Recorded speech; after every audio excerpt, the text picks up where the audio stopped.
কোনো প্রতিবাদ করা মানে সেখানে সাধারণ মানুষের অসুবিধা হয়, জনজীবনের সমস্যা হয়, কোনো গাড়ি বা কোনো যান চলাচল ব্যাহত হয় বা অগ্নিসংযোগ হয়, এগুলো কোনো অবস্থাতেই করা উচিত নয়।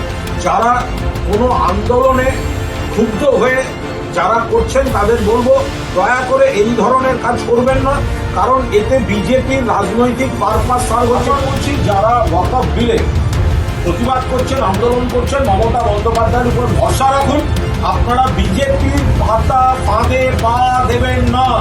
বিজেপি আপনাদের প্রভোগ করছে। এগুলো করার জন্যে সুকান্ত মজুমদাররা যে এক একবার এক এক ভাষায় কথা বলছেন, শকুনের রাজনীতি করছেন, পলিটিক্স অফ ভালচার করছেন তারা, শকুনের রাজনীতি। এবং সেই পাতা ফাঁদে পা দিয়ে এমন কোনো দৃশ্য করবেন না যাতে বিজেপি আবার সেটাকে রাজনৈতিক উদ্দেশ্য প্রণোদিতভাবে তাদের বিষ মাখানো প্রচারে ব্যবহার করতে।